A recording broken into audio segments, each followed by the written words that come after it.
Bring me on.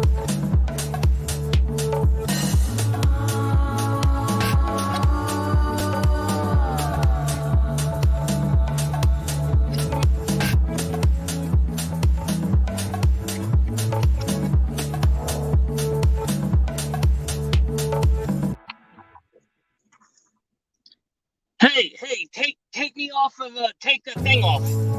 Take that thing off.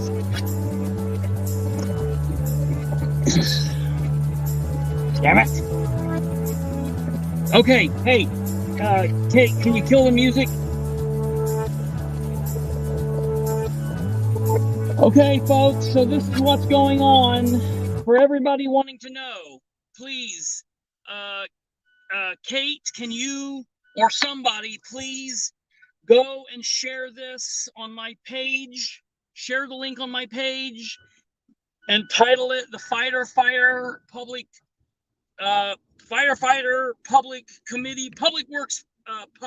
Works Committee meeting, and then people share it to the Muncie groups. The City of Muncie is not live streaming this. I went in and I asked Rose Selvey why they're not live streaming it. First of all, there's only 2 of the council members there, Rose Selvey and Roger Overbey. Aaron Clark is not in attendance. Go figure that one. Dan Ridenauer's not there. I asked Rose Selvey why she's not live streaming it. She said they did what was by law they needed to do. I said, you need to continue this meeting until you can live stream it. They had Brandon Murphy come up. Brandon Murphy, I'm so pissed off. My phone is dead. I didn't know that I would need it because I thought that they would know what to do. And Rose like, well, we did what we did. And I said, well, she said, point of order. And she said, we need to continue with the meeting. And I said, the bullshit meeting. So now I'm on my way home to try to get my battery pack because I'm trying to get back to share any bit of it. This is absolute horse shit. This is Republican Rose Selvey, Republican Dan Ridenauer, Muncie Republican bullshit. They're holding this meeting where the whole fire department's lined up in there and they're all doing their stupid bullshit. They're going to go in there and they're going to say their thing. And Rose Selvey and Roger Overbey and I guess Aaron Clark, he don't need to be there. Why would he need to be there? It's his cousin. He's known all about this. They're going to say they've got all the information they need. I saw that Jerry Dishman was there, and I saw that Troy Ingram was there. But I don't even know if other counselors are there in the audience. And they're going to say, oh, we've got enough. It's a Republican thing. This is political. This is a load of shit. This is absolutely ridiculous. The people need to be telling their elected. Rose Selvey needs to continue finger painting with her children next year and not be on the council. She's not fit for the council. And Roger Overbey, I'm disappointed in him because he's up there. He could have said, no, I think we need to do this. This is a large, this is a massive public interest piece. No one from the newspaper's there. No one from the newspaper can see it. I'm missing all this shit because I'm in public. I'm having to drive back and get a fucking battery. I'm pissed off at myself, but I never would have thought I would have needed to do this because Muncie doesn't play games like this until they do.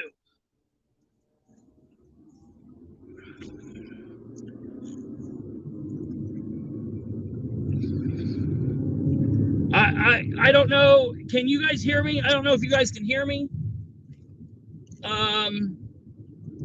Kate, I don't know. I see you're trying to message me stuff, but I can't see anything because I can't get it because I'm Christopher, on my phone. You're good. Keep talking, keep going. You're good. So I shared onto your page. I didn't title it anything.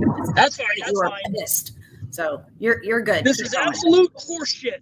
They want $9 million from a company that the county gave $45 million to that then couldn't figure out how to put a roof on the building, and they think they're only going to give citizens 2 minutes to talk. Well, I got another thing coming for them. I got another thing coming for. I don't have time for a seatbelt. I don't got time for all that. Yeah, coppers, if you know where I'm at, come get me.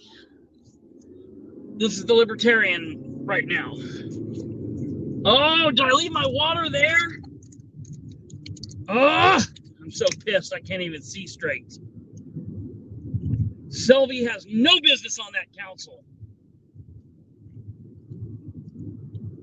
Shouldn't be chairing this. She's not elected by the public. She was not elected by the citizens of Muncie. She shouldn't be chairing something like this. That needs to be chaired by an elected council member. So here's what I'm going to do, folks. I'm getting ready to get to my house. When I get out to go to my house, I'm not going to kill the feed or anything. I'm just going to let it run so Kate can come back in or do whatever. I'm going to go in. I'm going to just let it run. I'm going to grab my battery, grab my cord.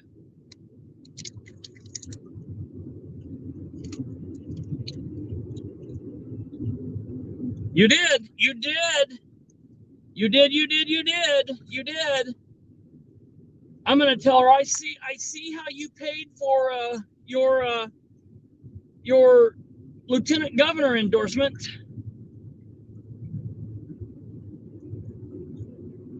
I cannot believe this. I cannot for the life of me believe. Breathe. Breathe. And the firemen are going to be all mad at me. Hey, you know what, firemen? Listen, if you don't understand the need for transparency, then be fucking mad. How about that? How about that? How about that? If you don't understand the need for transparency, then be fucking mad.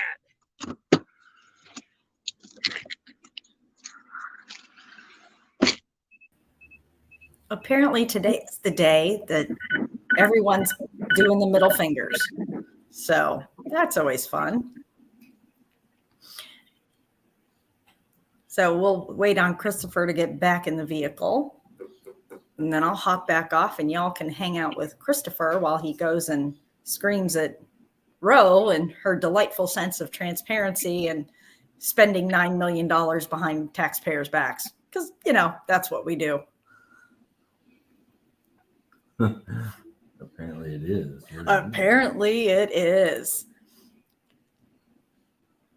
And Joey, I do want to tell you thank you for your compliment.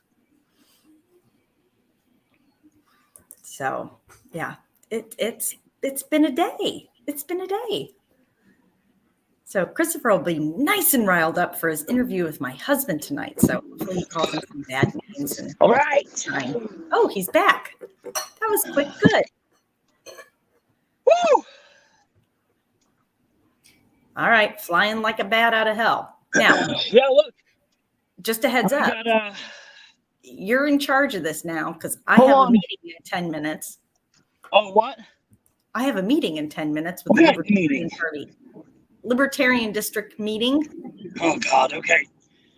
All right. Yeah, I'm going to be... I have news to share, so... Okay, I'm going to be live streaming. Yep, so you've got this. Yep. Have fun. All right. Bye, everyone. We'll see you later tonight. Yep. Yeah, folks, listen. Whatever goes on with this live stream thing, we will be live at 9 o'clock tonight. And we've got a lot to talk about, folks. 9 o'clock tonight, I'm going to start off with an interview with Niles Thornburg.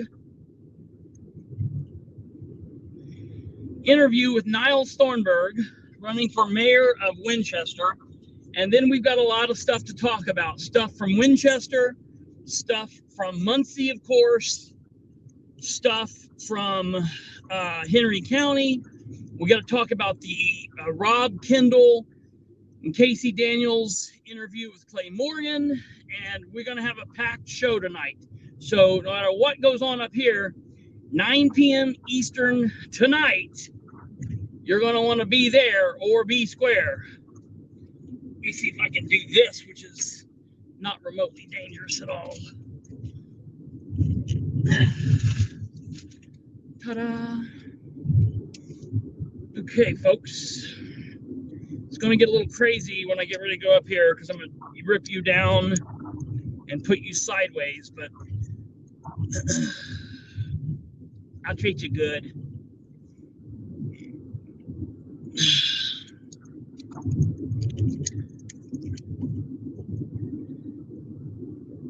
They still have to vote on it.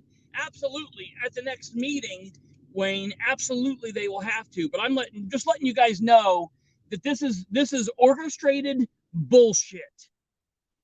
And I'm telling you, people, and I listen, everybody out there listening to me, listen to me. I've noticed that Rose Selvey has been putting her signs with a lot of Democrats. I notice because I've been in industrial neighborhood and I've been in Whiteley the last couple days looking for places for signs for Audi and doing some things like that.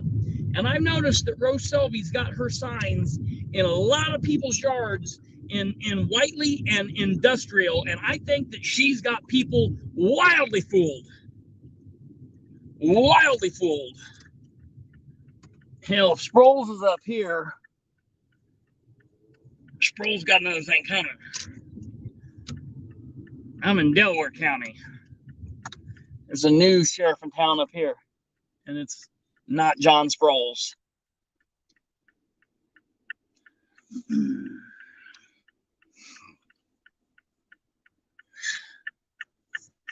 Come on, turn light. Come on, turn light.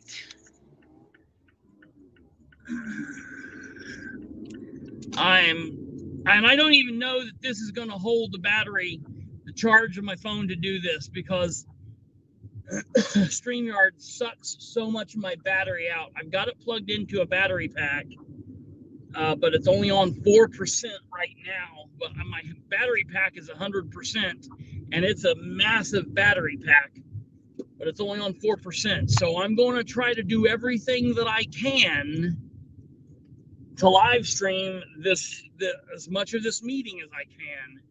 But if it dies, I've never had a live feed die when Kate's not been on the other side. So that normally keeps the YouTube up. If the live feed dies while Kate's not on, it will kill the YouTube feed. If that happens, just everybody, please, if that happens, somebody come back and comment that we will be on at 9 p.m. If somebody can comment in the comment section, because I can't text, I will do a lot of things while driving, but I will not do that. So if someone could text that we will have a show at 9 p.m. Eastern tonight, and it's going to be a big show. If someone could put that in the comments, I would be gratefully appreciative to whoever. And I know as soon as I say it, several people will do it. But if at least one or two of you could do it, that would be mighty white. I would love y'all. I am so pissed off, man. Yeah. Troy and Skeep, thank you very much, brother. I am so pissed off, man. I'm so glad that I had this drive, though, because if I had to sit there in that meeting, and do that, I don't know. I wouldn't have remained calm. They're going looking for me, I guess. He's driving. He's a maniac.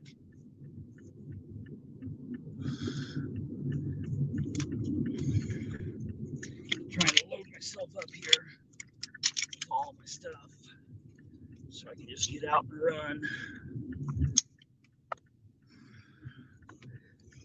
Oh, I'm so pissed off, man, because I've missed 24 minutes of this meeting dealing with this stupid shit.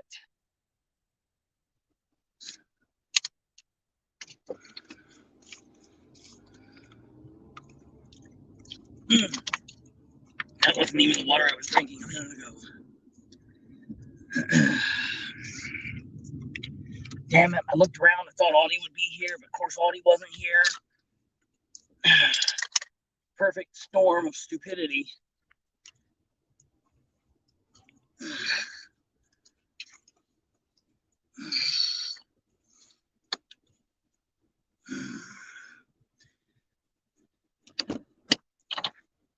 Oh my God. That's crazy.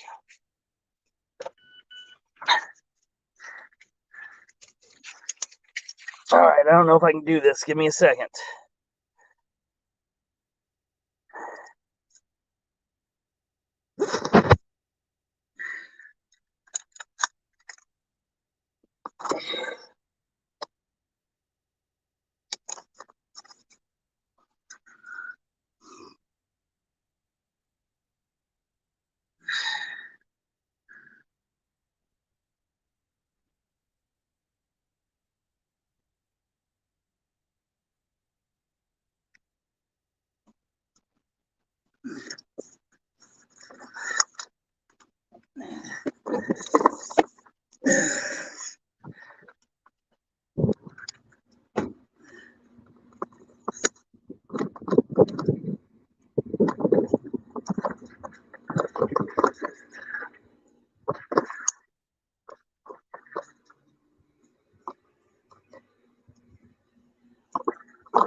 This was done first by dispatch through their GIS office. Well, this doesn't show individual spots, but this shows where our high frequency areas that we go to a lot. So when you see red buttons, you see nursing homes in those areas, you'll see apartment complexes and whatnot. So this map gives us where our roads are concentrated. So we put all that data together. So when we look at safety to the public, for us, through all those maps, I'll get you guys to we found our stations are located pretty well. So when we looked at, I know that was a concern. When you look at where we're proposing building stations, they're really located really well. Whoever thought out where they were going to place these stations and start building them, start back in the 60s. But even back in the 60s, located, we're not sure. They are located at a pretty good area. So we do take the tracks into consideration. As you can see, it does affect other areas anywhere on the tracks. We look at the barriers, we look at that. But even with the barriers, with and without, the maps are close enough that we believe that there's probably best suited. So as far as safety for the citizens, and when we're talking about stations, that is one thing. The stations in a good area, it's just a matter of having the services there. Mr. My concern was just having one fire truck and one medic truck. You know, that's what I mean by safety. Well, and to cover an emergency or train stuff. those are definitely good considerations that we'd love to be able to come back and talk to the council about. But that was what I spoke about earlier. Is if we're going to build some stations, it's not just build what suits us today, but make sure that we're built, you know, for what we can reasonably expect, you know, to be needed tomorrow.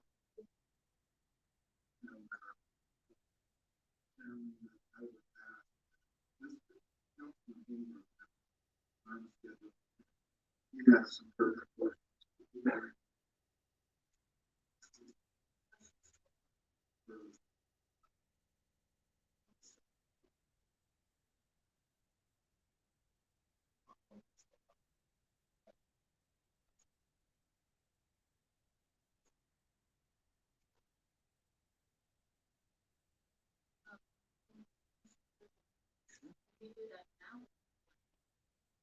I would like, My question about that one. I don't want to go into I my get it. mask. But it's not letting us speak. Yes, so the appropriate ask questions on that. Okay. Go ahead. So on the Would study, you please step before you- Sorry. you're fine.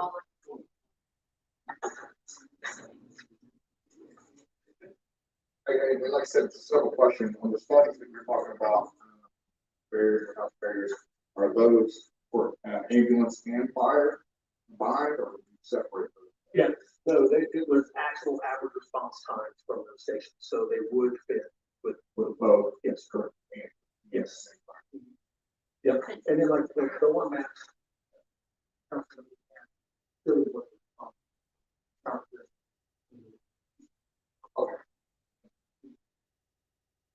It's come back on this discussion. One last thing about what you first talked about is in 2018 when we were starting fire base EMS in 17-18 area, the IF, firefighters association, completed a GIS study out of Washington City, so all our run data, all the counties run data, and they came back with almost identical results. When they came back.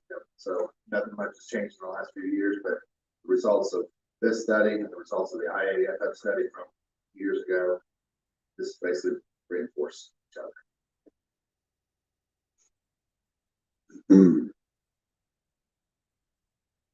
Anyone else?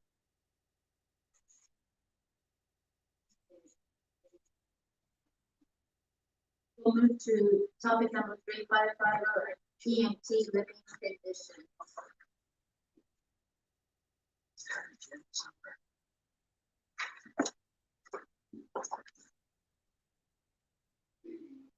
Mike White, retired firefighter, want to speak on the living conditions there.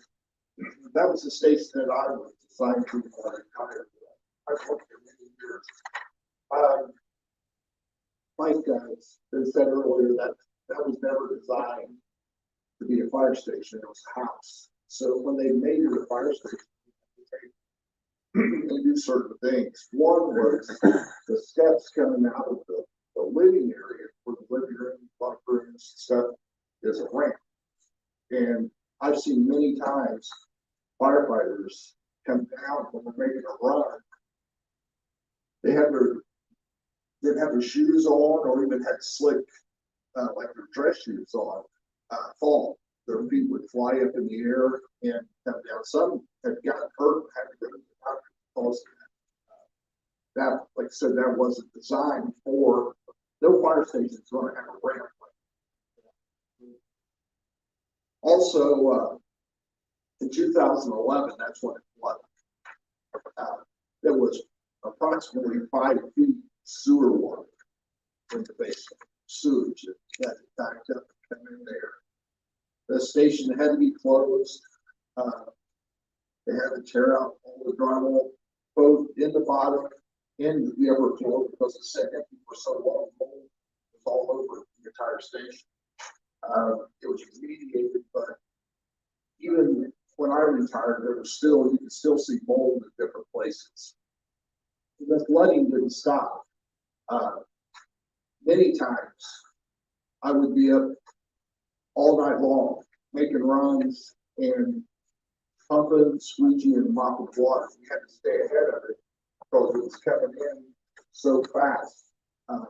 There was times that we've had 2 or 3 sub pumps running to keep the water out and try to keep it away from the driveway so it would happen. Also, the lack of co-ed spaces. The locker room, there's one locker room, one shower, and for men and women. It's a tight locker room. It shift change when you've got 6 people in there at one time trying to get ready. It's impossible. We have to get ready for shifts because we had people going off shift, people coming on shift. You'd have to do it earlier or stay over to try to get ready.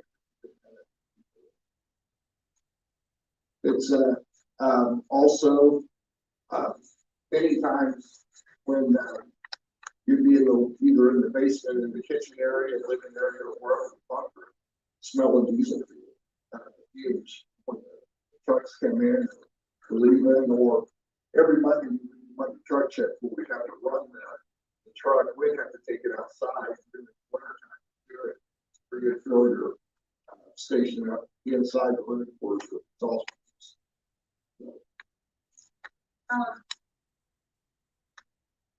With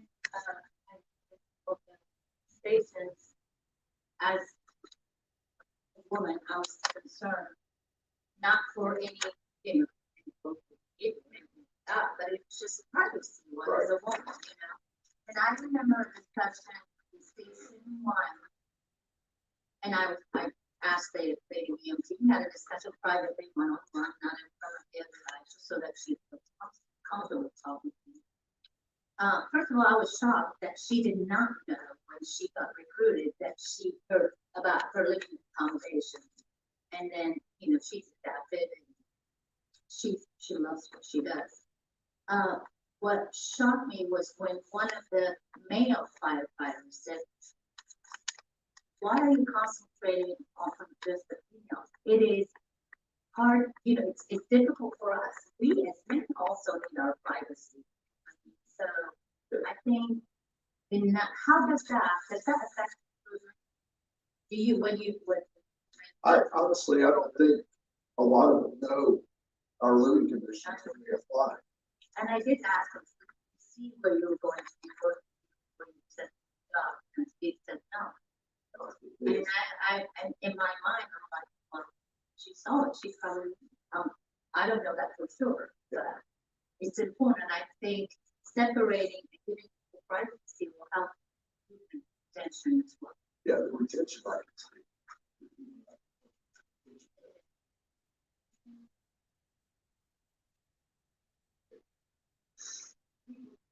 We're going to take a 5 recess.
There are several here to speak, several firemen, several citizens.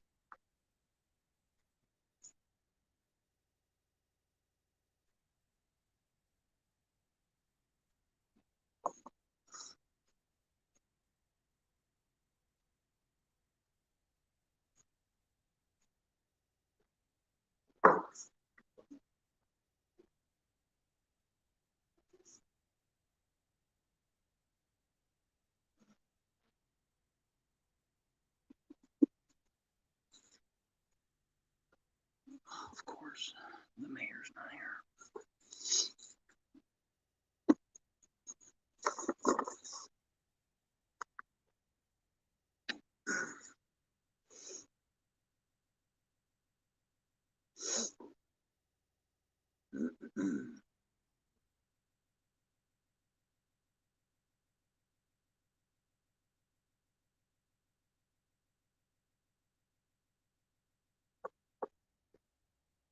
No, they can't vote. There's not a quorum. You can only vote if there's a quorum. There can't. Yes, I'm speaking.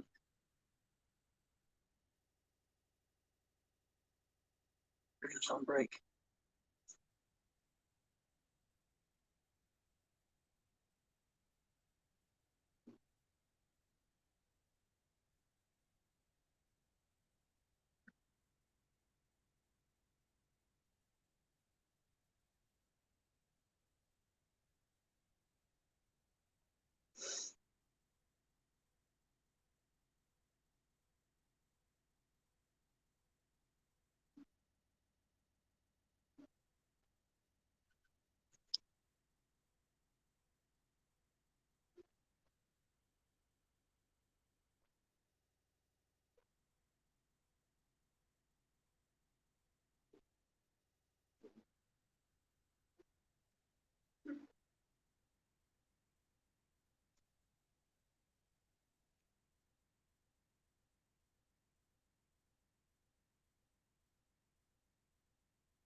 Topic, three, five, EMT living. Anyone else? Like,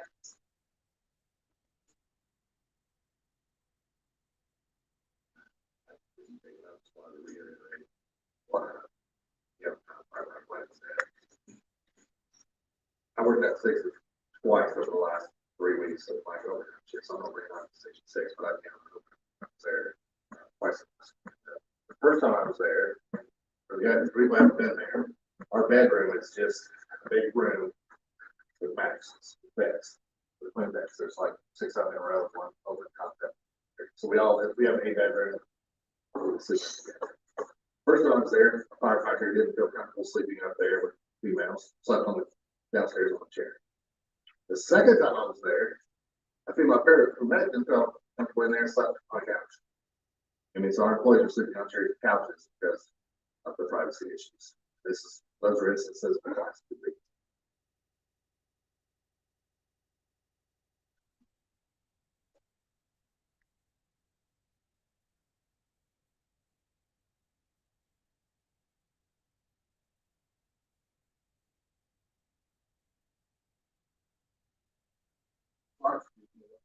Live stream, so it's watching. I'm just curious, let's have a couple of things. Safety of residents, fire and living. How long has this building been in place? So I'm just curious, why is this?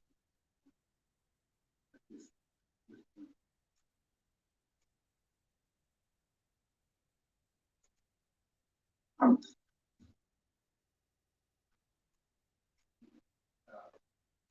Main reason this coming up now is because a few years ago, it was brought to the city. We created a, panel. I mean, it's not coming up now, it came out in 21. We've been working on this for over 2 years. I mean, now could it have been addressed in previous administrations? In some of these issues, absolutely. We've basically started.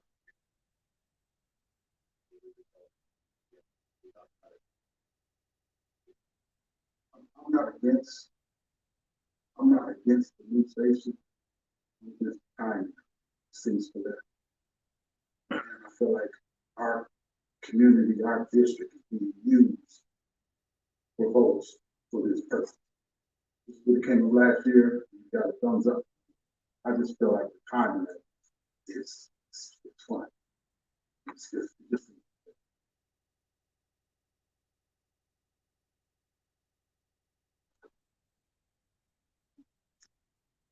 Number 4, item number 4, the bidding process was proposed by Councilor.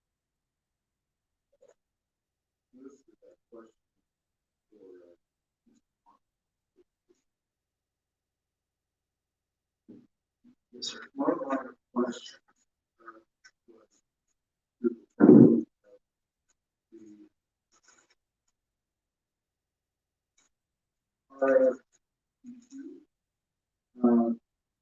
how many people did on it? I don't know how many people did on it. I know I did, and I also know that the board selected 3 of the responses. So I don't know how many more than 3, but 3 of the responses when they narrowed it down to do interviews.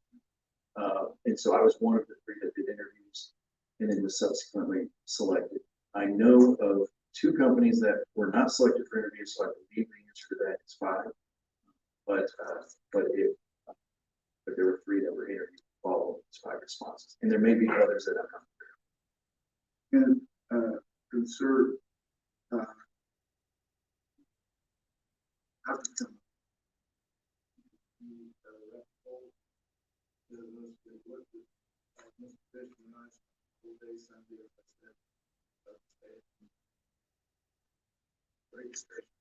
Hall station. That how did you end up? Yeah, great question. So, I would say it's for a number of reasons. One is that I've been working underneath this process since 2008. Very familiar with the B.O.T process, and as we continue to talk about this, I'm happy to talk about any of those details from the last 15 years. In that time, I don't know what the percentage is, but I can tell you that I've developed at least half of the fire stations in the state that have constructed the site. When this law was first used, and probably I'd say somewhere around the first 10 or 12 projects that I've done. Yes, sir. Yes, sir. Which is Indian Code 523. So that's the procurement that this project was procured under. That was the law where the RFP was at. I've done about 150 of those now. The first, I would say, 10 to 15, somewhere in there were firehouses. So for a long time, this statute really was to get firehouses built, and that's why I built so many of them. This procurement is used so often with firehouses. And I'm going to admit my ignorance in auditors.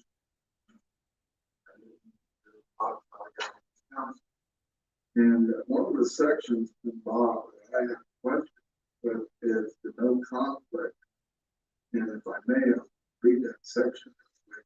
All ordinance resolutions and orders parts thereof in conflict with provisions of this resolution are in extent as such conflict hereby repealed after the assurance and execution of agreement, and so long as the agreement remains in place except as provided here in this resolution shall not be repealed or amended, nor shall the city adopt any law, ordinance, or resolution in which any way adversely affects this resolution. It sounds like it, once it starts, it's there's no control. I mean, it supersedes every ordinance, permits, everything the city has in place.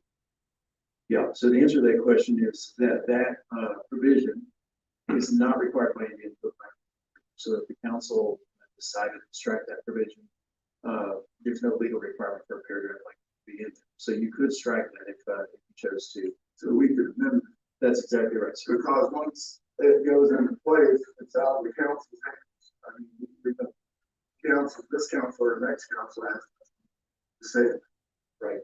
Now I will tell you one thing, which is the reason that that's a common paragraph that you'll see in a lot of not only B.O.T projects, but just projects that are ultimately going to be financed in one way or the other, you know, with bond, B.O.T finance, whatever it might be, is that a financier, you know, a bond buyer will look to make sure that once a contract is in place and once you sign your financing documents, that you're not going to cancel that and say you're not going to make payments.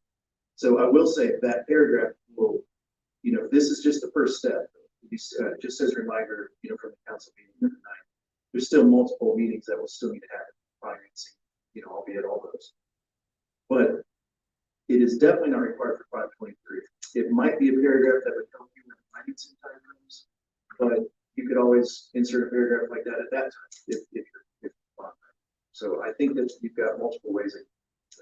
From your perspective, and you've done this a long time, what is, and this, and I know I have sensed it before the council meeting, a week before, and after the council meeting, I spent a lot of time researching this, looking at it, so Mr. Fishman, and I'm sure other council members have too, but what is the advantage? Well, I'd say a few. So I'll talk in general and I'll talk specific to this project. So in general, I would say the number one reason that governments have been using this is for a guaranteed price. Ultimately, what will happen is that before you make your financing approved, design will be far enough along that you will have a guaranteed price. It is a real guarantee, meaning that there's no way that a change order can be sent back to the city when you approve, after you approve your financing. So on that night, you will have a number that you know 100% sure that you get your financing. That's going to be the number there. That's by far the number one. The number two reason is similar to like what we're talking about tonight. What we were talking about last month and continue to talk about it, which is underneath this process, you've got 2 years worth of information now that's being presented, not now twice, more times. This is the only type of procurement process where you get that kind of information this far in advance of having to make a final approval. So if you think about other public projects that you've done, a lot of times you're approving a architect's contract, and then you hire that architect, you know, let's say $200,000. 5 months later, they're ready. 1 month later, they bid it across your fingers at that bid. This puts all of that work before you're doing the final. So that, I would say that would be number two. And I would say number three in your case is, I know that working in some communities I work with, this is not an advantage. Some would consider it this. In this city, I know that having a contract is very important. I know that came up from multiple people that were talking just from the public. This is the one process where you can guarantee that you'll have a contract. Now, again, there may be some disadvantage. Mr. Answer was referring to that. In this case, you can assure, and in fact, the budgeting I've been having is with the contractor, and if this does move forward, I'm using it. So this will guarantee that it's done. So there's multiple other minor things that we could talk about, but I would say those are probably the biggest. And one, now, you was involved with the new justice. We did the financing. Yes, I did not do construction or design. This ARC2AW was the development. The developer on that was B.W. Development, which one of the owners of B.W. Development is also in the ARC2AW, which is the architecture. Yes, sir. And my concern on that is I've talked to people out there, there's still some problem. So, when this project out there is having problems, my concerns, and several others that come to me and talk to me about this, says, well, concern on the fire stations, there are issues there, because our QAW, I believe it's. Yes, to be clear, I'm not using B.O.T construction. They're not a unique contractor. That is not the construction site. My plans to work with Hagerman Construction for over a decade. Yes, sir. They've been worked for them.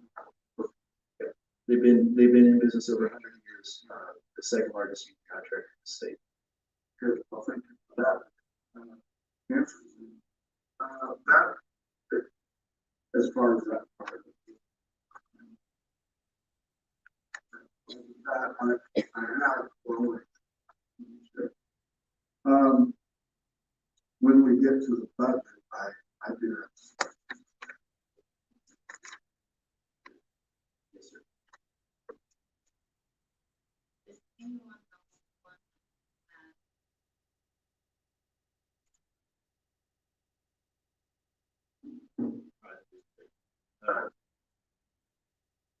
Again, I'm not the lawyer, including with Mr. Marsh, as far as the B.O.T process, and I wasn't part of this committee, so I was just, looking at it like the outsider firefighter. But that was before the meeting even happened. This night, before I heard Mr. Marsh speak, I had several same things typed up as far as like I wanted to bring up. One, building a fire station is a very specialized thing. You talk about the air quality, the separation of air. We talked about some of those safety things earlier. A lot of construction companies can build things, but not very many people have experience building fire stations, which are specific to, and it's a niche market. So there's not a whole lot of companies in Indiana that have built 40 fire stations.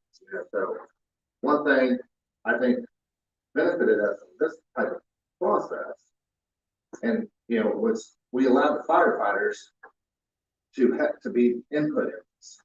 They're the ones who chose, GW, and I think they chose it for a reason. If you go the other way to the bidding side, and no offense to Linda Gregory and the Board of Works, but they're choosing who builds fire stations. So who do you want to choose? Linda Gregory and the Board of Works, or the firefighters, the chiefs, that were part of that committee. I mean, so that was one benefit of using this process. I think was a big one. Secondly, I might have that same issue. When you do bids on a project, the goal of the bidder is to come in the lowest. A lot of times the lowest bid wins.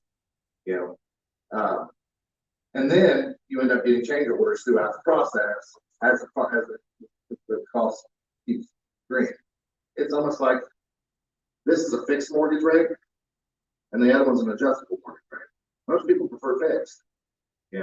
So that's another difference I see between those two models. This is the selection. And like I said, fire stations, and like I said, the concrete structure, the iron, stuff that goes into building to make it safe and secure. So we can respond to that tornado that wiped out the other houses. So I think that's all important things.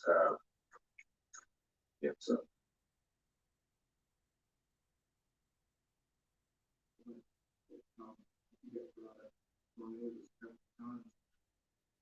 Certified storm chaser, that's tornado pipelines. That's things that build on the planet. So a better structure is better, obviously, than what you have there. Anything could be like that.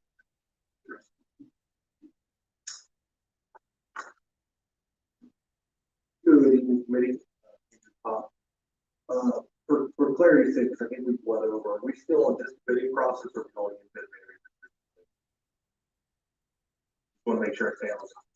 we are on topic number? Okay, thanks very much. So on the bidding process, how long was the bidding process? Here. Mr. Marks, can you address it? The requirement under law So that's advertised twice. And that the second advertisement, the receipt of the RFQs have to be at least 7 days after the second. So it was published twice. The process from beginning to end, and what that means is by state law needs to be at least 4. The date on which they were received was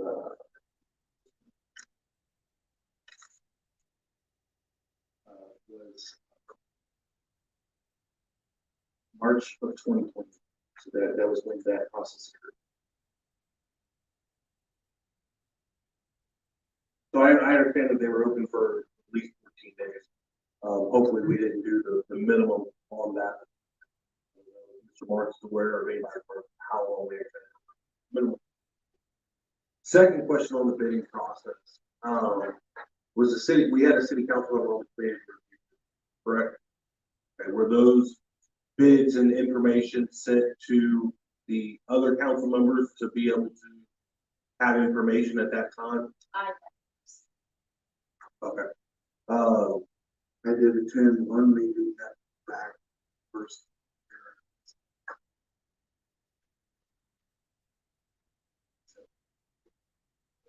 A lot of things that we were told.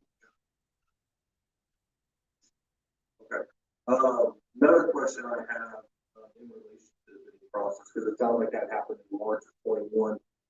That information wasn't received, and there was obviously something circulated, or we spoke about at the council meeting, that an email was sent out in February. What all was included in that email? Did that include any bidding information or process? How they went about this? What was in that email? For the Some plans, just kind of description of what how to go in with the process, but nothing specific. So just as far as Like what's happening, how they're proceeding. okay, sure. So just as far as the bidding process, maybe perhaps moving forward, because obviously we're aware that Station 6 isn't the only station that needs probably completely overhauled or rebuilt altogether. Perhaps better communication with the council, maybe with the council members, so that we don't end up here again. No, it's not that we don't all work for you, right? You know what I mean? All right, thank you, John. Thank you.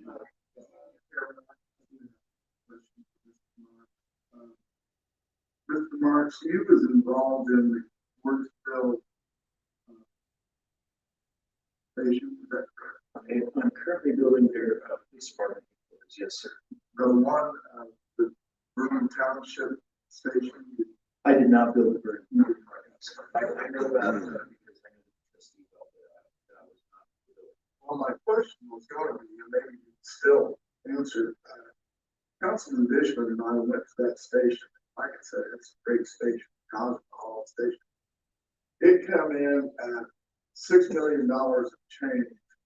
Now they went and spent $7 million, a little over $7 million for that kind of property.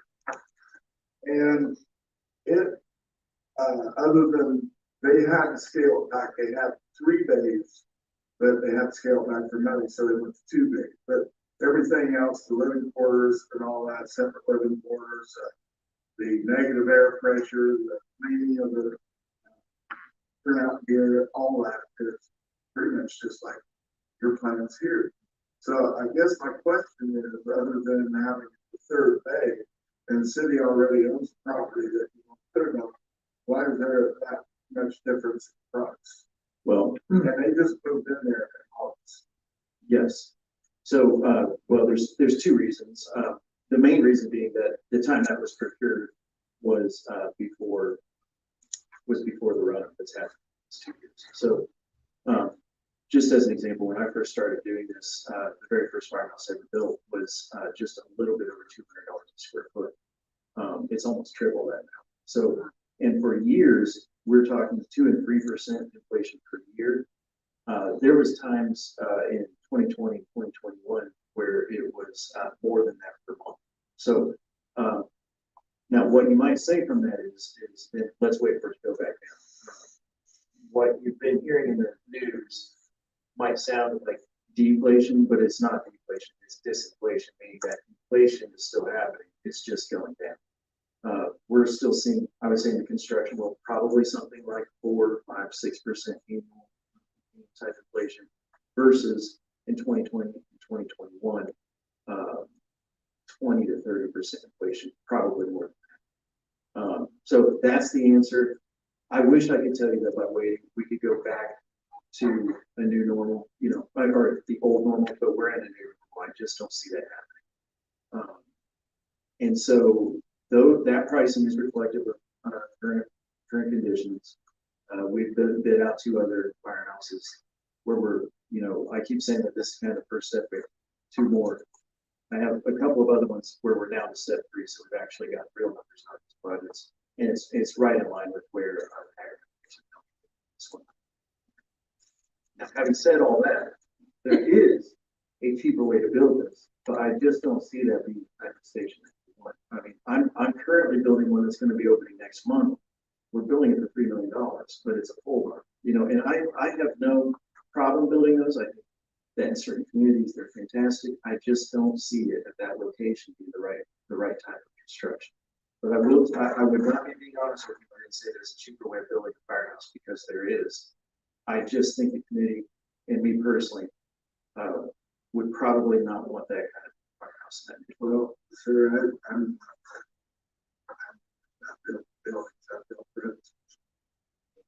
but I'm not looking at cheaper, I'm looking at less expensive, because competitor firefighters, a lot of them feel that, you know, it's nice to have a real fancy building, great state-of-the-art building, but you know, it's like, can we spread that money out to do other things? Because there's a lot of needs there. Chief Burford and I have talked about that. There's equipment needs, there's manpower needs, there's so many needs there. The furniture at Fire Station 6, I was appalled by that. Trash, and one firefighter said the chair collapsed and he fell on the floor. I mean, there's a lot of needs there. There's turnout here that, you know, not as some of the concerns. It's like, can we do, and taxpayers have, you know, reached out to me, can we do this for less, cheaper, but less? Yes, sir. Thank you. Since we were talking about public input, I did receive this email and I'd like to read it now to everyone. Ms. Lacy, I have forwarded the email to you. This comes from Mr. Zane Bishop. He is, I believe, the Neighborhood Association president. It says, good evening, honorable councilors and public works committee members. In addition to being in support and rebuilding Fire Station 6 in whichever manner is necessary and prudent to ensure the health and safety of our firefighters, I ask that the public restrooms be added to the new facility to support not only the north end of Olive Park, which was historically segregated from the whites-only section of the park, but also to support on and under house members of our community. Ignoring this problem in our community will not make it go away, and Ocala is an epicenter for informal communities and sleeping situations. With various woods nearby, firefighters stationed there can help manage any restroom. Ask that the Muncie Fire Department reconsider purchasing new before a design is approved. Its current use of extremely large fire trucks, research the danger and cost of these vehicles' size and weight on our community, and acknowledge that these vehicles cannot respond as their size, specifically given the limited height of railroad underpasses. Sincerely, Mr. Zane, and I believe Neighborhood Association president of the Ministry. Thank you. just wanted that to be part of our public.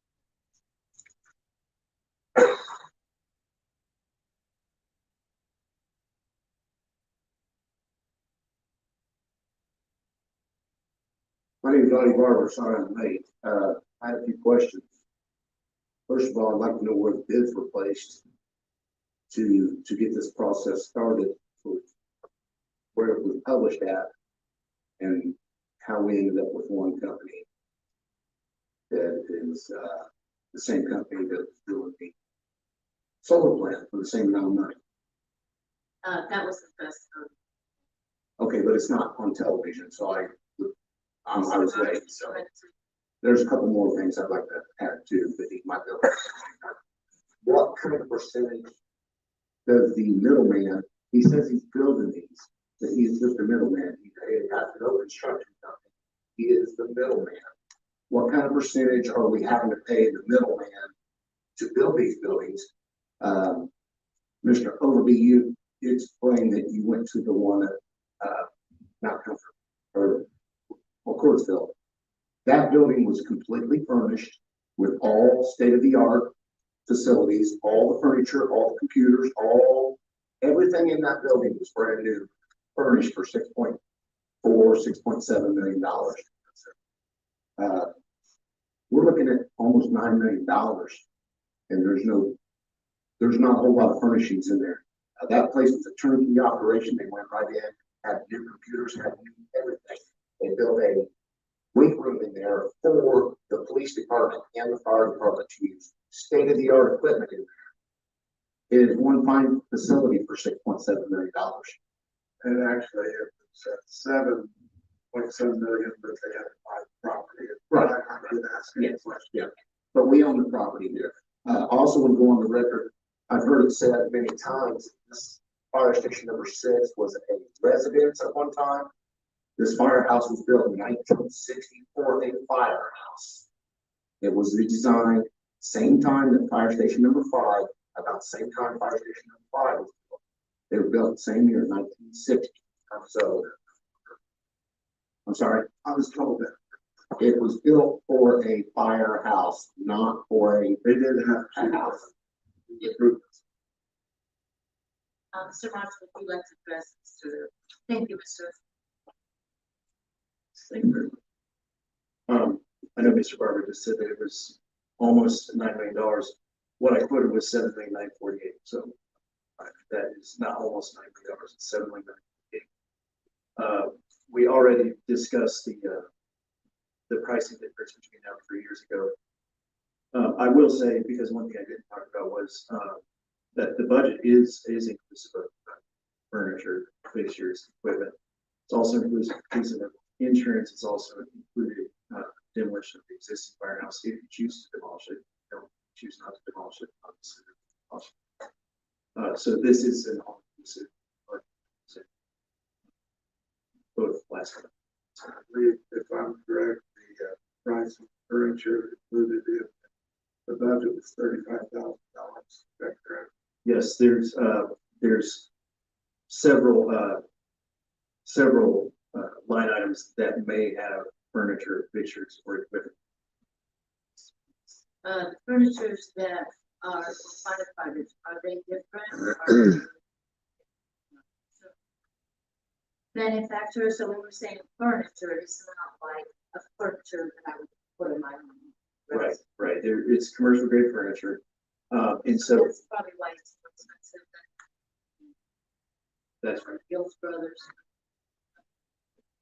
And there is some specialized equipment too, like your extractors. Thank you. Mr. There is, so the way I make money is only on construction. So everything that Mr. Barber is talking about, as far as furniture and so forth, there's absolutely no market. There's no market for insurance. There's no market for anything. I know Mr. Barber is saying I'm not a construction company. That is what I do. It's just construction. That's what I've done for 2 years. Thank you. I appreciate your answer. Mr. Barber.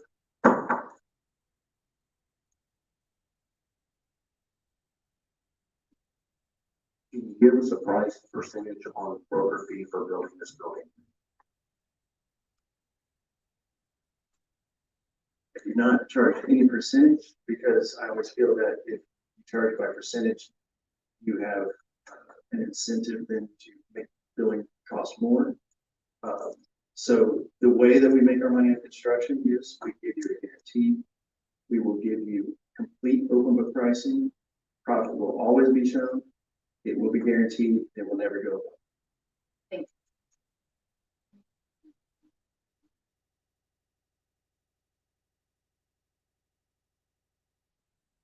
How much Audie Barber, Jane Doe, John Doe, it doesn't matter. Go ahead.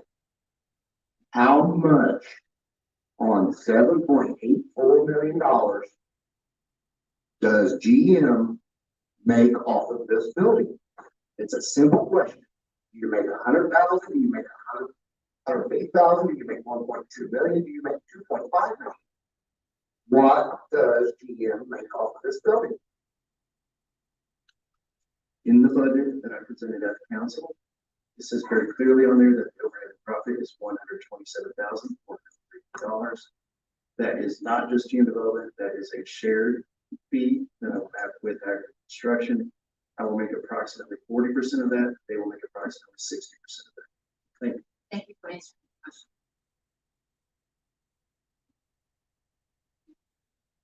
We, Okay, item number 5, the last item on advantages and disadvantages of a bond agreement. I think you've already, yeah. Mr. Councilor, Mr.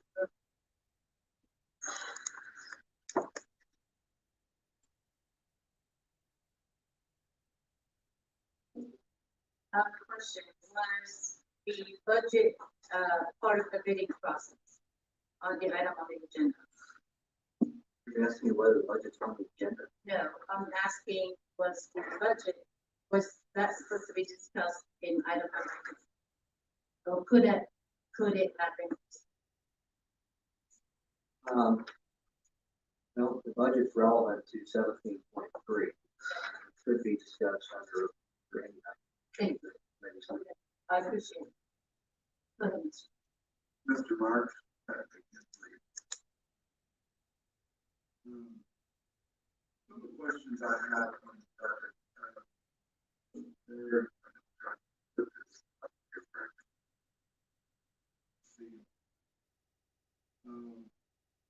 reserve for future use, that comes up a few times in the budget and why? Yes, that is very simple, which is those are reserves that we don't have to add line items in the future to the spreadsheet itself. So if, as we're going forward with design, chief decides or the fire department decides they need something that is not in here, it's simply just a reserve line item so that we can add more detail to the budget. That's all that is. And then there is it comes up in the buildings and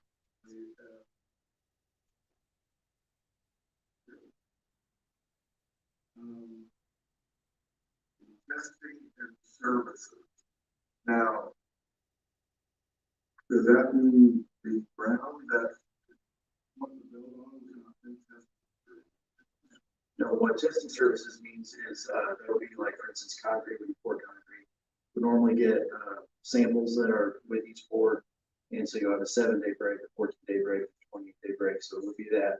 It'll also be like testing of when we're putting structural components on the building. There's certain specifications that we have to meet for the structural components. And so we have a testing company that will come out and ensure that we're meeting the specifications. And then let's see.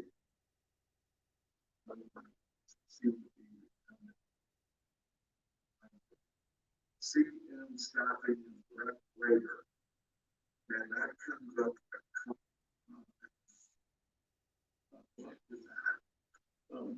A lot of times in budgets, you'll see a term called general conditions, which would be lots of things. But Sometimes that'll be a very large number that will include staffing, labor, so like a project manager, superintendent, some self-performed labor. What I like to do is I like to break that out of general conditions, just so you have an idea of what the labor costs are going to be for the self-performed contractor. So that's why you have a general conditions number and more detail for labor. It's just simply just trying to get details out there.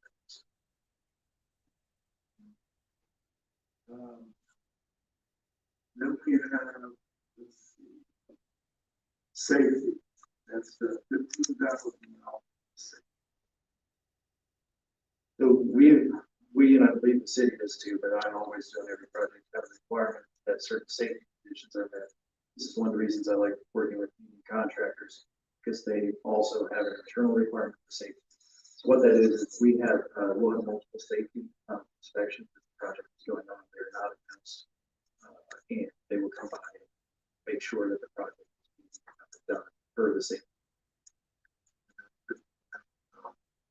Yeah, that's an estimate. All of this is an estimate. So you will have real numbers once the design is done. That's an estimate, yes, sir. And then back to the unsuitable soil, $50,000. So that will really come down to the time that you start construction. So if you remember in the council meeting, I was telling you that ideal would be to start in May, possible. If that does not happen, and you start doing construction in winter as an example, and there's certain treatments that you may have to do for soil. And so what that's doing is accounting for that potential happening. If it doesn't happen, you simply don't have it. Goes back to senior staffing, that labor at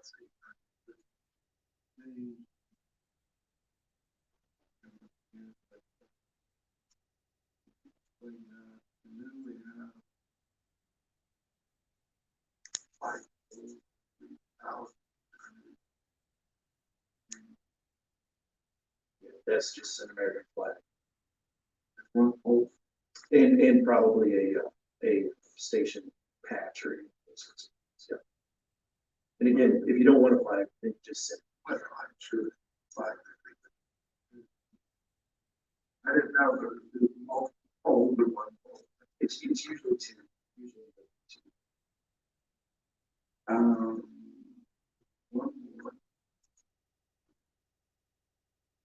And that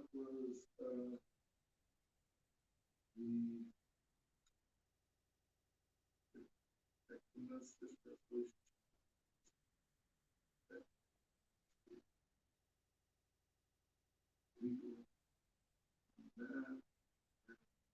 okay, as far as the payment, that's section 4.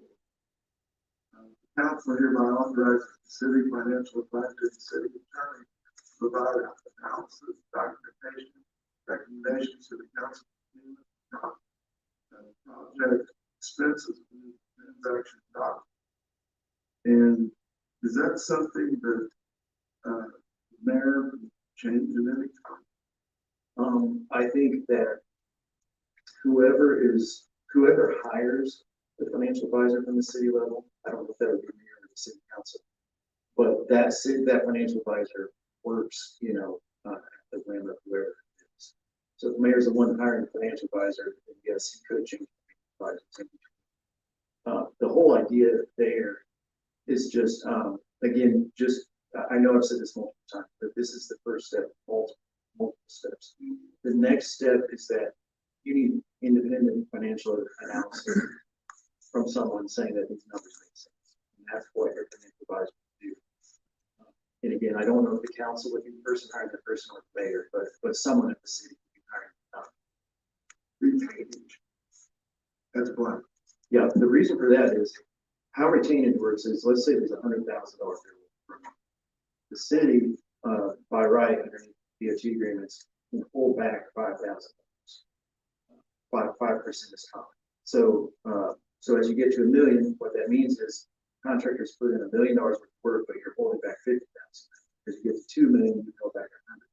What the idea there is that they've completed work, but that you've held back that 5% percentage so that you have leverage by the end of that project, a fairly large number. You have leverage to make sure that they complete the project. The reason it's zero is because it's not something that you budget. It's something that you take as you make payments.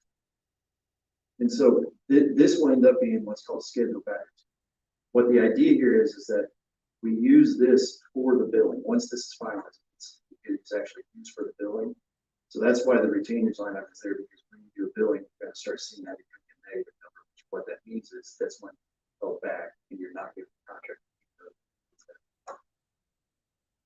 Thank you, sir. Yes, sir. Mr. Marks, thank you for the presentation. Thank you. Thank you for answering all this. Any other questions?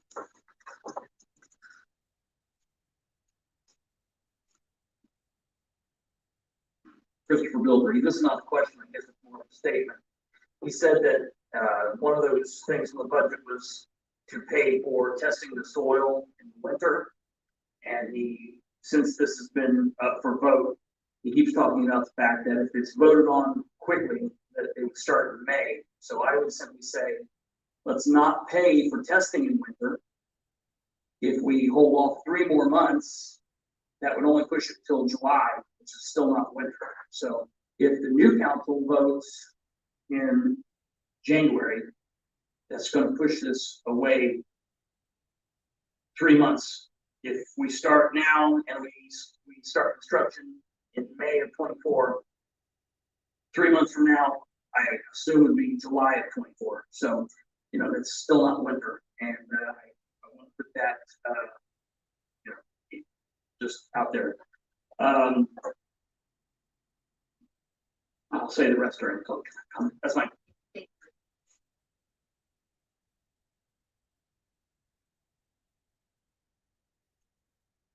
A couple more bits I didn't get to earlier regarding, like the bidding process, bidding processes. And one thing I've heard, tonight, stuff about. So the firefighters are on that building put together, wish list, all the things, and then obviously the safety concerns and all the things. So, obviously the schematics, which is all where we might design, we just have the schematics for potential design. When those are designed, I'll look at that schematic for station 6. I don't see, the things I request.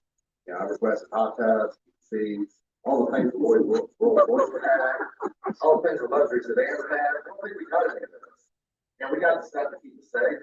So when you kind of start talking about, Rolls Royces, Taj Mahals, and then you compare that to this floor plan, and this per inch floor plan that we in this schematic, and then you say, okay, we don't like this fixed mortgage type $7.9 million number. Let's start making cuts.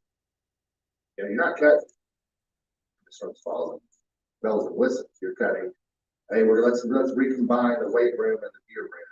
Let's shrink it in some way. Because again, it's the price per square foot price tag. Like fixed mortgage B.O.T back rate, where just mortgage type. So again, I don't know where you cut, but again, that is step 2 when it comes to looking at the schematic plan, and the timing of the construction, all that stuff.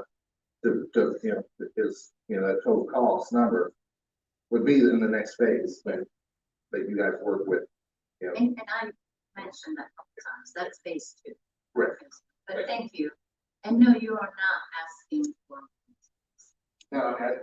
Look at this thing.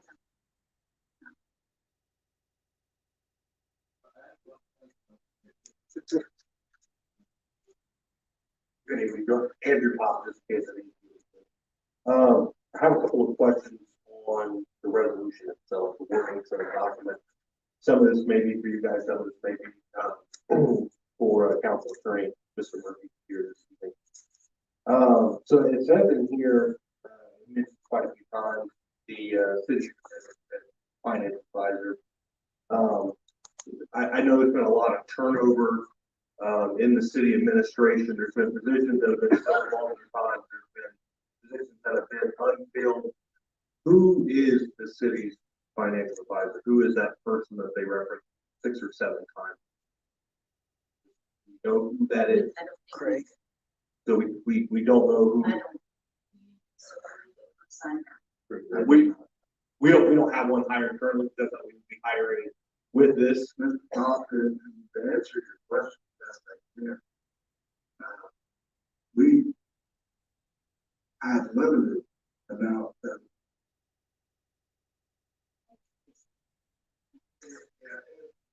This is why we're having this committee, is to try to get the answers Right. to all the questions. And believe me, there's a lot of questions. I've had people, street ask questions, firefighters ask questions, a lot of different people, organized laborers ask questions. And that's why we're having this meeting, is to try to find the answers. Well, why it has to, is I understand that that's the case too. I looked at the city budget that was passed, just recently. I looked at the budget for this proposed project, which right now is just a budget, just an estimate. There's no mention of financial advisors or about a line item in the city budget or about a line item in this project for it. So I just, at some point we have to pay this person. I didn't know if they currently were employed with the city, or, I mean, because it doesn't say when this person can be hired, when the. We don't know. Okay, all right, no, that's fine. If we don't know, we don't know. That's just how we know. Yeah, the second question I have on this, briefly touched earlier by Councilor Overbey. Has the city council attorney Brandon Murphy had an opportunity to review this document in the past when things like this come up? Previous council attorneys, and I believe Mr. Murphy as well, as just amendments. That's something that the opportunity brought to you that you guys have got to see.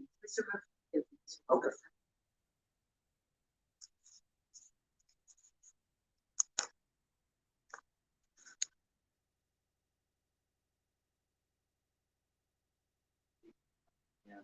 After this resolution, the point on amendments, the council can make amendments. I'm happy to draft such amendments. Have given an opinion to council with the resolution as written is lawful. I'm happy to make any amendments that any council wishes for me to draft and so.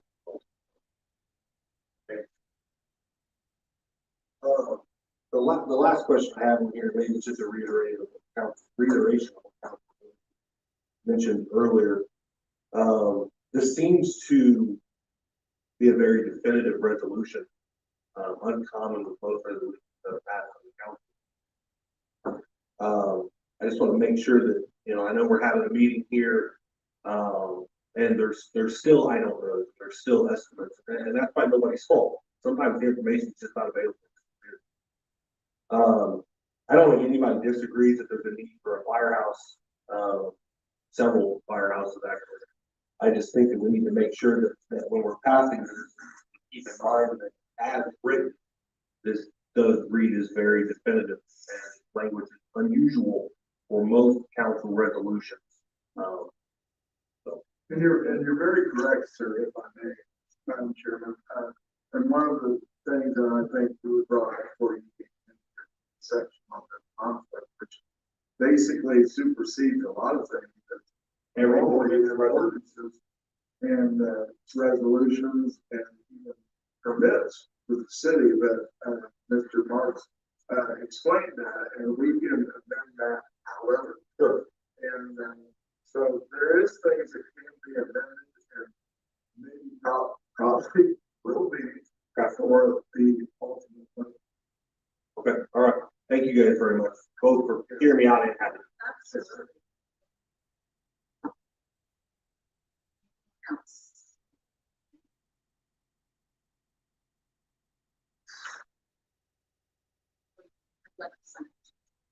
Mr. Marks. 1.8%. 1.8% is $140,000. If you know of any company, contractor, whatever, that only has a 1.8% profit margin, you better run from this project, because that is not correct. 1.8%. That is 1.8 pennies on a dollar. Makes less than 2 pennies per dollar spent on this project. Tell me any company out there, take the 8 million divided or 140-some thousand dollars divided by $8 million. Comes out 0.018. Move the decimal over 2 places, 1.8% profit margin on this project. I cannot see that to be accurate.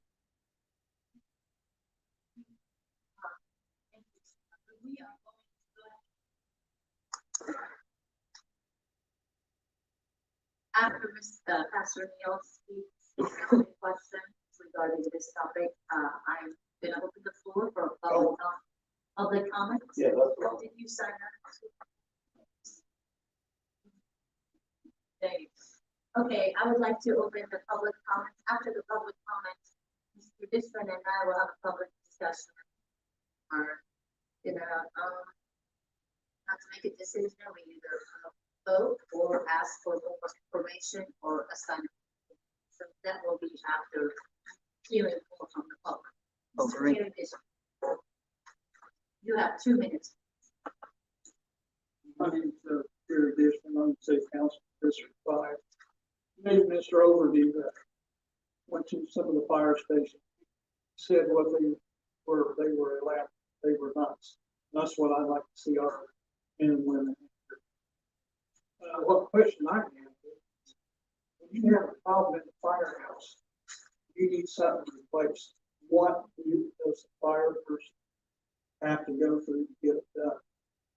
You know, if that fire station number 6, that furniture was horrible. And it's like Roger Overbey said, the guy was sitting there, the chair fell right in the floor. Yeah. Is there a procedure that we got to follow to make sure these new firehouses don't get back in that shape? Like I said, you know, there has to be a chain of command, and they need to be a review board to find out why they're not getting fixed when they get turned in. And when you go to these firehouse, are these men and women understaffed? Because if they're putting in the overtime, they got to be wore out. They have to be. And I'd like to see the manpower on these fire stations come up, but they're not overworked. And another thing they brought up was when they're in the ambulance, they go down. University is the one they brought up. It's horrible. They said they can't hardly hold on to the patient. They need some good street treatment. But what I'm trying to say is, who do they complain to if they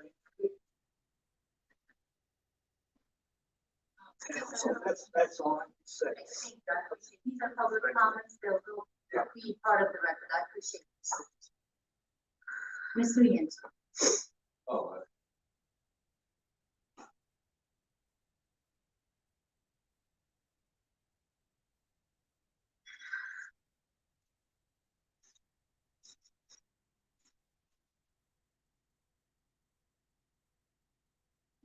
Rick Jensen, newsman and author. I can only hope that we would see union labor used on a public works project. I've spent a lot of time talking with people that feel left out. It doesn't improve the economy. You don't even use local suppliers or labor on some of these projects. And from the taxpayer's point, they just want to know how much it's going to cost. $20 a year on a house and property taxes, $30 a year on a business. And all these questions I see that have to do with finance. I would hope that somebody hires a financial officer to find out what these numbers be or what the actual costs are. And again, tell the taxpayers how much you were spending. I mean, you know how much you're debt. It was 42 million. And I found out the other day the redevelopment in debt almost finished. So good luck. Thanks. Mr. Frank Scott. Yes, Mr. Dawson.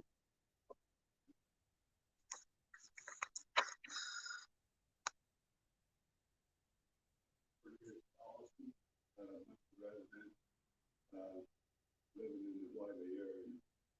I think our residents, we, the people of Muncie, deserve better than this. Fire station. I appreciate you bringing it up because the safety issue, the issues that we see there at the fire station. Fire station is definitely needed. You know, the fire deputy chief, he pointed that out with the time on runs and everything like that. That location, we need to have a fire station. That's our fire station. We definitely like to see one there, but I think our residents and the people, even Muncie, we deserve better than that. To have our firemen and people work under those kind of issues where they don't have privacy, they don't have the amenities that they should have just for safe living there when they're working. So it's just a thing that I think we all definitely ought to be going looking at to try to get that fixed and replaced as it should be. Thank you.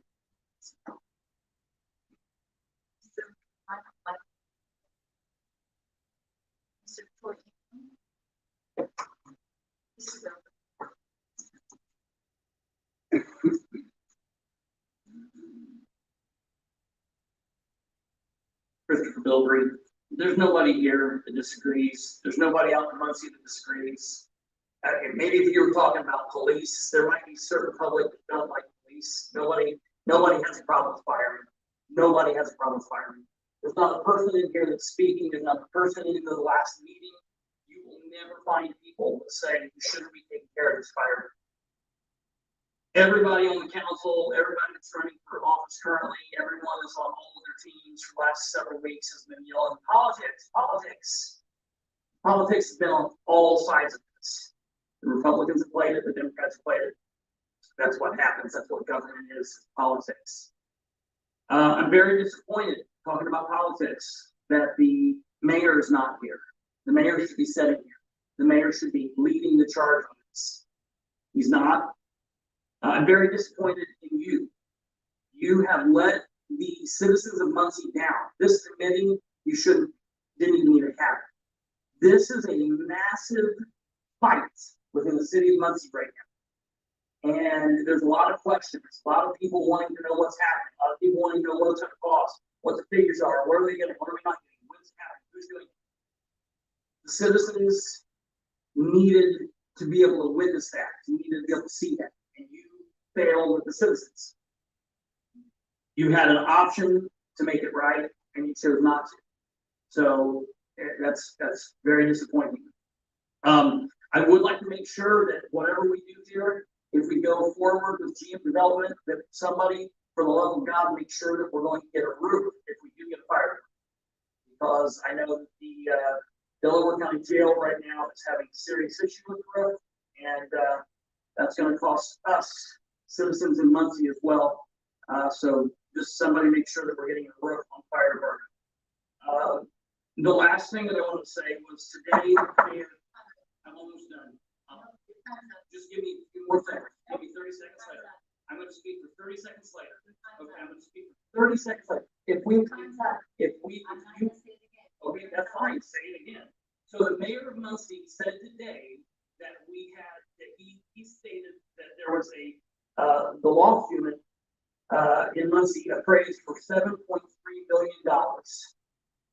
What I would like you guys to consider is the fact that we're wanting to buy this one fire station. We're wanting to build this one fire station for $7.9 million. Bro, you can roll your eyes and have that smart ass look. Okay, but you understand what does it matter if the citizens not showing any respect, so I would like for you to sit No, down. I'm not, because you're not showing any respect. You show respect, bro. No, don't strike me. That's what? Well, I mean, your time is up. You are talking and you are not allowed to be talking. And you're still standing. Bro, I have First Amendment right. I mean, Did you forget that, man? No, you were welcome. You spoke. There's a time limit, just like everybody else, and I appreciate it. Follow the rules. And This council has never, since this council was seated, you got, roll your eyes. Is that what you did on this live stream? Your time's up. I can't answer your phone. I mean, we don't answer the public. So we just let the public come say what they want to say, like you said. But then you shut me off 30 seconds from the end. It sure was. The fact that this council, this committee can't let someone speak over 30 seconds like has been a normal behavior of this council is ridiculous. Again, disappointing yourself. What a fucking jerk. Next, please.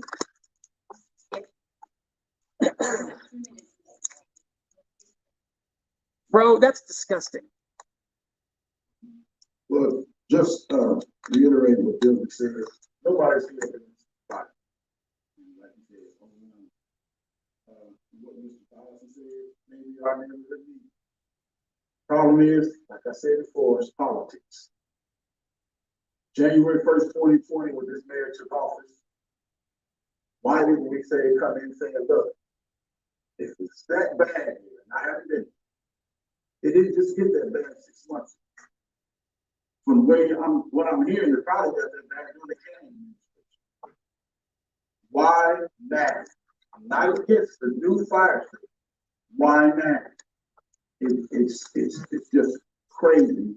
And one thing I want to point out, that fire station is going in District 6, predominantly Black neighborhood, a predominantly Democrat neighborhood.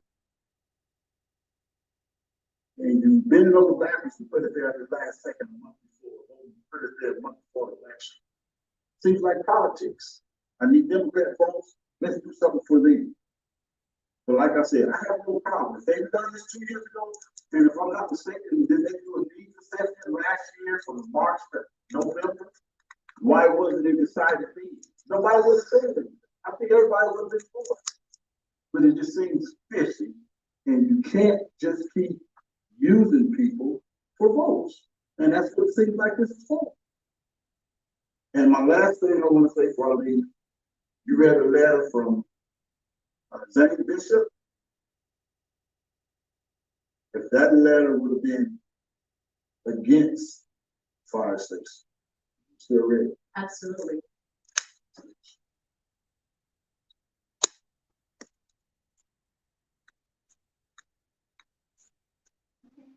Thank you so much. Mr. Fox.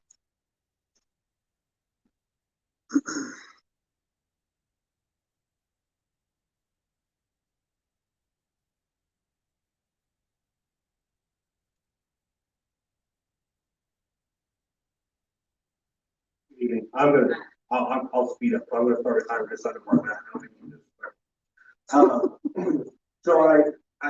We've heard a common theme the last few people of why now.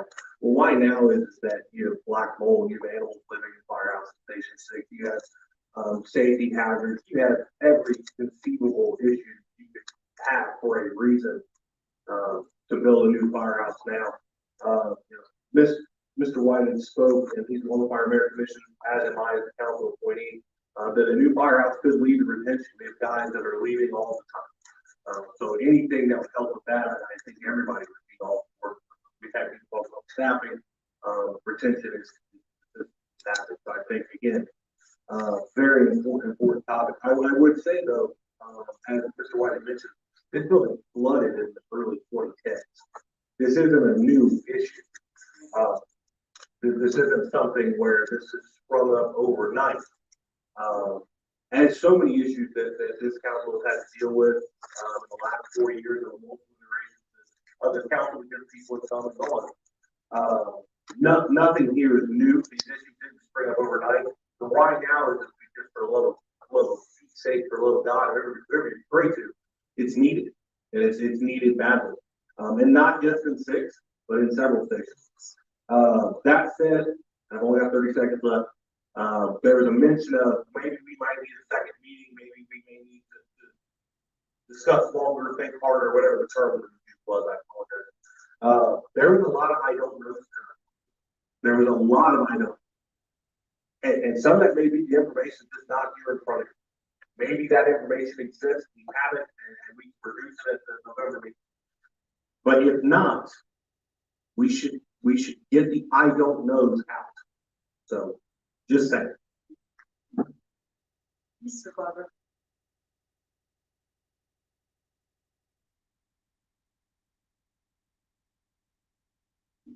First of all, I'm not against the fire station. I think January, the new council should place bids on this proposed firehouse layout that we have and see what the 3 bids come back as. We've got the plans. I'm sure the city's paid for them or will pay for them, and have a bid out through the bid process. Let the new council and the new mayor, whether it be a new mayor or the same mayor, let the new council take care of this. Let's just table this till January till the new council comes in. I don't think that the new council will have an issue with building a new fire station. I just think that it needs to be done cost effectively, and it's just not. All the other fire stations being built around here, and this one comes in as one of the highest ones, is a little bit ridiculous. They're having new fire stations built in Fort Wayne. They're having new fire stations built in Dallas, all over the place. And for this to come in at $8.94 million or $7.84 million or whatever it is, $8 million, $9 million, it's still a lot of money. I'm not against the fire station. They need a new fire station number 6. But I think we need more transparency from our administration to make sure that the public knows, and if this is not being live streamed, moving on UE, because this should have been live streamed. There's too many people.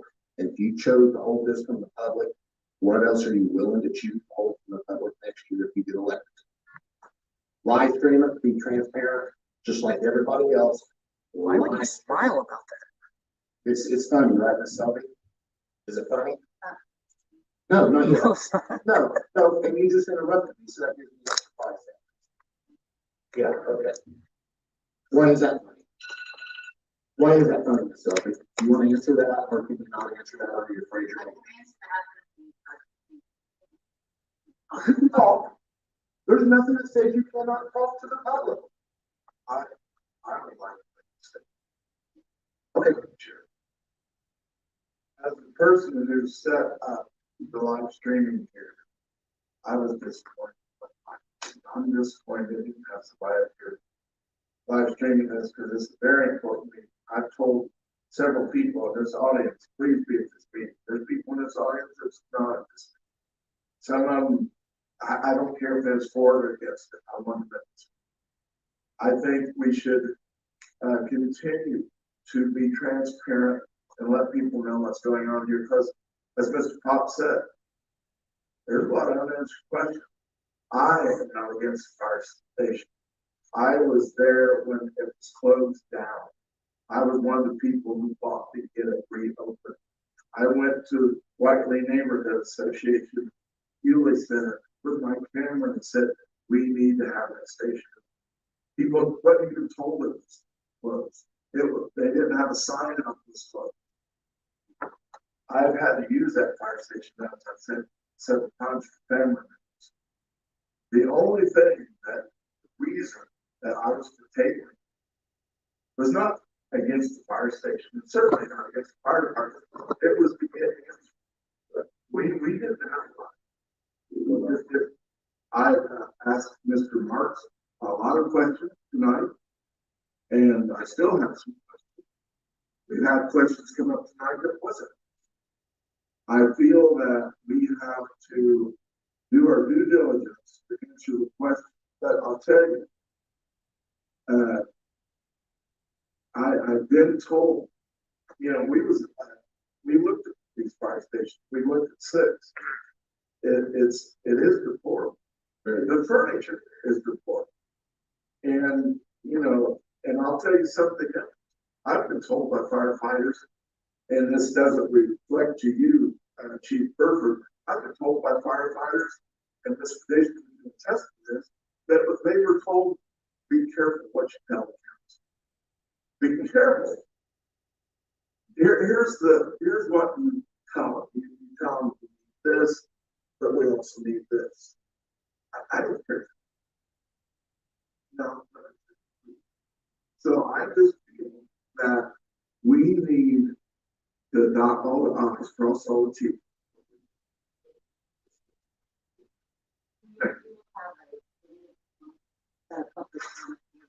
We will have a discussion. Mr. Overbey, I would like to thank you for your comment after public input. And also, I feel that this is going to come down to a 1-1 vote. So, like other people have said, this has got us nowhere because it's not televised. People know what's going on with it. And me being late to the meeting, I'll have to get the minutes and go back to them. So, thank you. Mr. Neil, thank you. Greetings, neighbors and pastor. It'd be hard for me to say anything in 2 minutes, but thanks for the opportunity to just give a little input. You know, of course, I can support anything that is going to do public safety, and of course, a lot of respect for the fire department in all of the spaces, and there's a lot of spaces. There's also, when we're talking about public safety, a lot of people who are affected by the lack of public safety that we have available to our community. I know there was a comment, I think maybe it was something earlier about the house. And if you look at several of the fire stations, they are near those places where a lot of unhoused individuals stay. And when we're going into a winter, when we have one place, this little vestibule out in front of City Hall as a warming center for the maybe 300 individuals who are out on the streets, I don't think that we have, the city has put forth the report to try to do that. And so as we're considering building a place, if there is just a space, I'm not saying that the fire department needs to deal with unhoused individuals, except they probably are when they're going on calls. But I do think that there should be some consideration to bathrooms or space that could be used down the road for someone's staff to be able to provide some sort of cooling. A firehouse, we see that. It doesn't have to be that, but now that we're making decisions, and they could be decisions that other people down the road could follow on, figure out staff. That's the end of ours. Okay, Mr. Overbey, the discussion is after hearing everything, ask the questions you asked, the presentation. What do you think, or how do you feel the next step? Are you comfortable doing a vote, or would you have other recommendations on open time?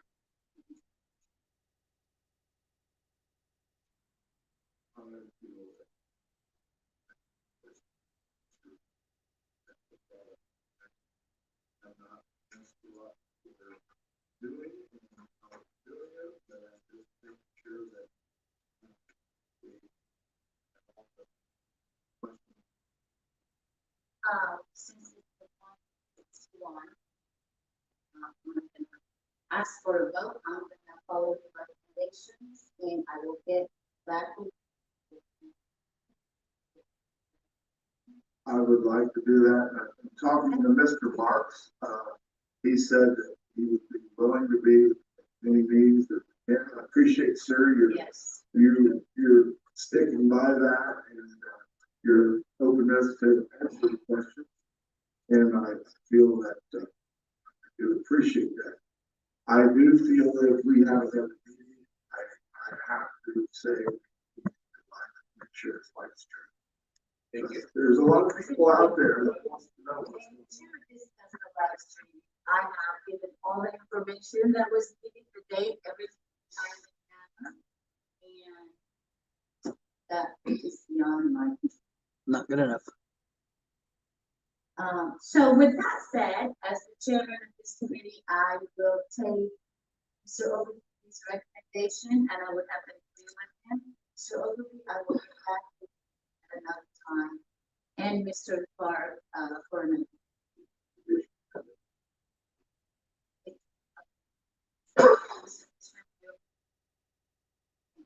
All right, I will make the motion to disperse. thank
Is he saying about your goal supposed to believe that? Do that. He's not gonna get it. Do that.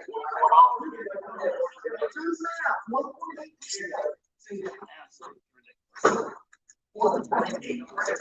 You have hey, 1.8%. Hey, nobody gonna invest their money for 1.8%, Chris. Right. Can you believe that was a lie? Or misleading? Right. All right, folks. Here's the deal. Time is it? 8:01. Oh, it's time to get something to eat and get. So, well, I'm not going to talk about my thoughts on this. They did the right thing. So it does not move forward. They have to have another. Committee meeting. Woo, man, I'm not all got all riled like that in a minute. It's been a minute since I got my ass riled up like that. It's been a minute. So, ladies and gentlemen, I'm getting ready to, hey, Kate, are you on here? Do do do do do do. Do do do. Well, it's supposed to have another meeting for the count for. Okay, so everyone had a bunch of questions about this. This was a public works committee, not the board of works. Muncie has a 9-person council. There are 9 city council members. 6 district members and 3 at large. 9 council members.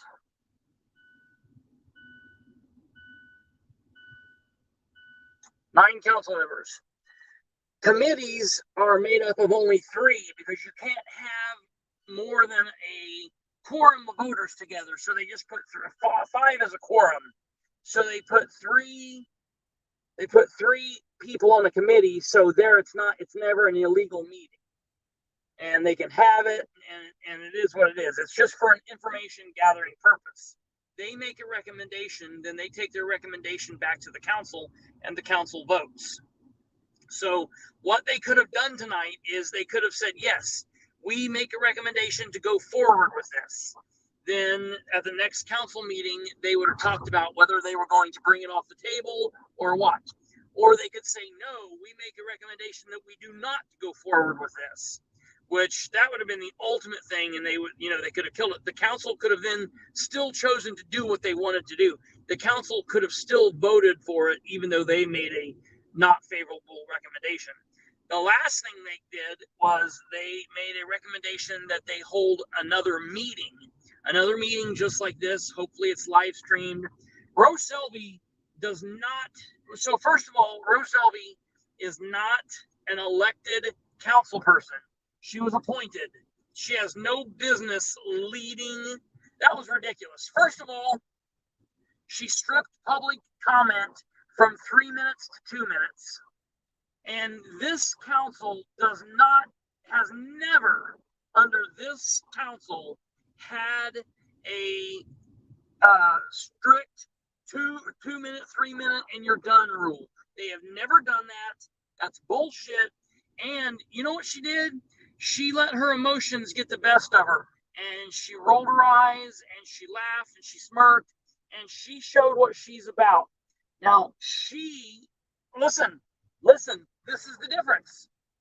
When Rose Selvey is willing to communicate, and I understand what she's doing, and we talk, I maybe know what she's doing. When Rose Selvey does not communicate and doesn't want to tell the public what she's doing, I can only assume that she's got things to hide. Then we go to this meeting, and she didn't live stream it, and I can only assume she continues to have things to hide. It's gross. It's no good. It's not a good look for her. And I can only hope that she does not win folks of Muncie, for the love of Pete. Her display in there this evening was out of line. People are going to be like, oh, Bilbrey, you shouldn't have been so upset. You should have been upset, blah, blah, blah. It's for public discussion. And you mean to tell me that Pastor Crane, he had more to say. He could have said more in 2 minutes. I mean, he could have talked. You mean she literally couldn't have let me speak for 1 more minute? She could have let me speak for 3 minutes? I mean, are you for real? And that was the hill she was going to die on? And she went back. Look, she argued with me for 30 seconds. I only asked her for 30 more seconds. I know how many words I can say in 30 seconds. All I wanted to get said, then she got me flustered. I wanted to get said that we were going to build a brand new firehouse for $7.9 million. But this mayor of Muncie just announced today that the lofts, the Muncie River Lofts apartments, it's appraising for $7.3 million. That's a building that has 55 units, apartment living spaces in it. And it only appraised for $7.9 million. What on earth would this fire station be doing for nearly $8 million? That's insane. So, disgusting. Rose Selvey, man, this is like a Godfather moment, man. This is like when Michael Corleone finds out that THERETO was going to kill him. If I hadn't had you guys on the phone, I would have walked up and I would have put my hands on her head and kissed her forehead and said, "You broke my heart tonight, Ro. You broke my heart." And then I would have had to send her out into a fishing boat, because I realized tonight that she's no different than the rest of them. She ain't no different than the rest of them. And we don't have any room in Muncie for that nonsense. She is not an elected official. She is an appointed council member. She should not be leading that committee. She should not have a gavel, man. It makes her gavel happy, dude. She got like crazy. That was nuts. So, all right, folks, I'm gonna kill this feed. I'm gonna get some food, and then I will be on here at 9 o'clock. Now, man, oh my God, we got so much to discuss tonight. I have an interview with Niles. Niles is a man of few words. I think we might be able to do it in like 30 or 40 minutes. Niles says what needs to be said and no more or no less. So we're gonna do the interview with Niles. We've got some breaking news. I've got some other breaking news, and then we'll recap this nonsense that happened today. So, Shoshi, yeah. Oh yeah, grab your water. Grab this water, or this water, or this water. or this water. All right, folks, take care. Good night. I will see you at 9 p.m. Let me see if I can do what I need to do here. Oh, man. Now I gotta kill that. Hold on.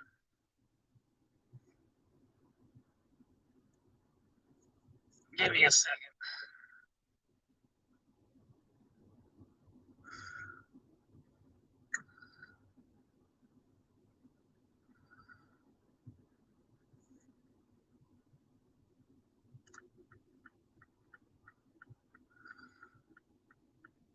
Oh my God, she already killed the feed. She already killed the feed on me. Hold on.